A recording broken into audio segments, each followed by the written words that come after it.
Ça n'est pas une provocation sexuelle ou érotique, c'est une provocation à la présence.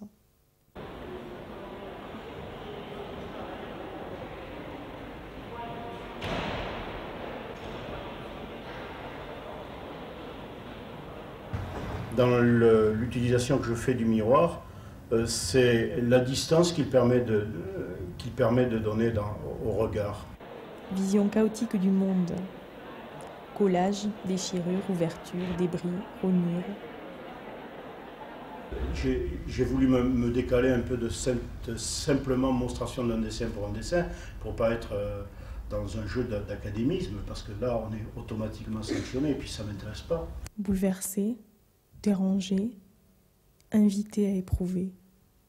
Donner à voir, mais surtout ne pas démontrer. Développer dans des espaces un certain nombre d'approches du corps. Moi, on me dit le corps féminin, je veux bien, mais je pense que ça va bien plus loin que ça. Les corps au sol, hyper tendus. Les corps d'angle, jeu de miroir, renvoi d'images. Moi, je n'espère qu'une chose, c'est qu'une fois dans l'année, par un tilt comme ça, un petit regard fugitif, bon, ils vont y replonger, et puis ils vont penser au visage qui est derrière, on n'en a pas parlé celui-là, hein, parce qu'il n'est pas révélé tout de suite. Et puis peut-être bien que un matin, après une belle nuit, quelqu'un verra une belle courbe et pensera à sa nuit. Enfin, je ne sais pas, on peut aller là, partout. Femme lascive, femme pensive, femme belle et remuante, silencieuse et apocalyptique, elles n'en sont que plus émouvantes une fois pour toutes, dépouillées de tout l'attirail d'artifice. Pour moi, une expo, c'est souvent un point de repère à mon travail. Hein. Des fois, c'est des expos inutiles, mais elles me sont utiles pour faire le point. J'ai besoin de voir rassembler parce que je produis beaucoup trop, disent certains. Mais je produis pas mal. Et de temps en temps, j'ai besoin de comprendre parce que j'entends des mots qui viennent comme ça sur l'œuvre, pas forcément cohérents. Vous savez, on est dans une exigence actuellement de linéarité. Il faut que l'œuvre soit comme ça. Et puis moi, je vais un peu comme ça. Alors on me dit, mais tu vas comme ça. Alors de temps en temps, ça peut m'affoler. Donc je dis, je vais trouver un lieu, un maître d'œuvre qui va me permettre d'approcher mes travaux. Et alors c'est vrai que quand on rassemble des œuvres comme ça qui développent, on a besoin d'une organisation, d'un renvoi d'une image à l'autre. Bon, il y a une quête d'un fonctionnement quand même de l'un à l'autre. Donc alors peut-être le mot scénographie ne va pas partout, on pourrait parler d'organisation.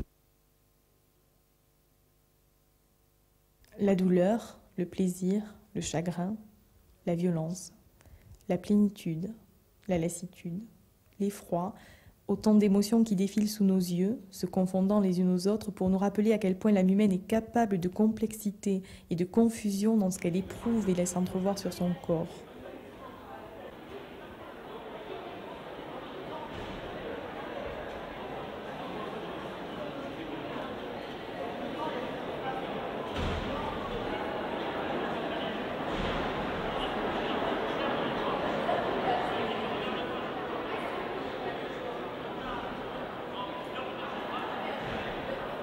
Débris de matière, amas, épure, corps mêlés, démantibulés, empile, photographie, triture, dessine, fractionne, les corps, fragmentation, bout, rupture.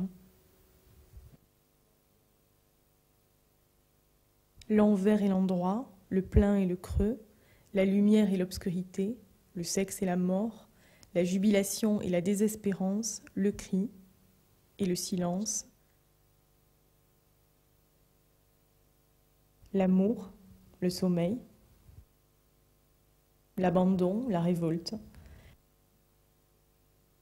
ouverture béante, telle des sexes féminins accueillants, d'où surgissent corps enchevêtrés, corps androgynes, emmurés ou décapités.